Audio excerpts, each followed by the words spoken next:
puntong ito, alamin po natin ang update sa ating panahon. Makakasama po natin si Pag-asa Weather Forecaster, Ms. Rhea Torres. Ma'am, magandang umaga po. Ano pong latest sa ating panahon? Magandang umaga din po. Magandang umaga po sa ating mga tagapakinig. Sa latest po sa mga bagyo na currently ay minomonitor po natin. Sa kaninang alas 2 ng umaga ay tuluyan na pong lumabas ng ating Philippine Area of Responsibility, itong si Bagyong Hener. Samantalang si Helen naman po ay pumasok ng PAR kagabi po na 6:30 p.m. At sa ngayon po, yung itong dalawang bagyo ay may kalayuan po sa ating Philippine landmass, kaya wala po tayong nakataas na tropical cyclone wind signal sa anumang bahagi po ng ating bansa.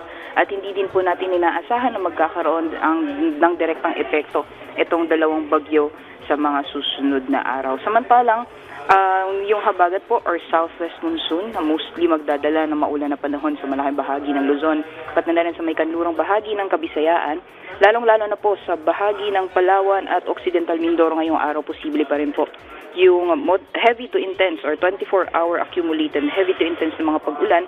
At samantalang sa Metro Manila naman, Ilocos Region, Cordillera, Zambales, Bataan, Batangas, Cavite at nalalabing bahagi ng Mimaropa.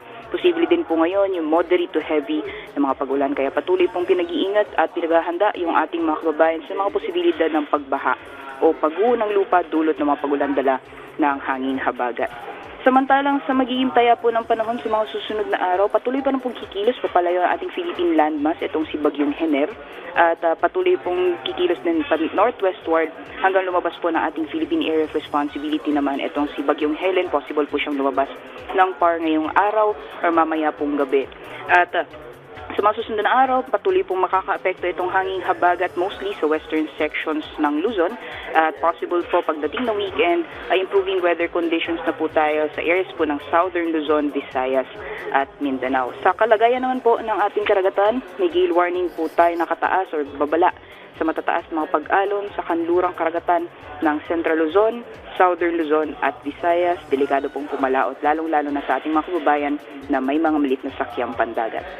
Yan ang po latest mula dito sa Pag-asa Weather Forecasting Center. Rhea Torres po, magandang umaga. Ingat po tayo lahat. Alright, Ma'am Rhea, ito po bang Bagyong Helen na nasa loob po ng PAR at ito pong Bagyong Hener na nasa labas ng PAR, hindi po ito nagpapalakas doon po sa habagat na umiiral po ngayon?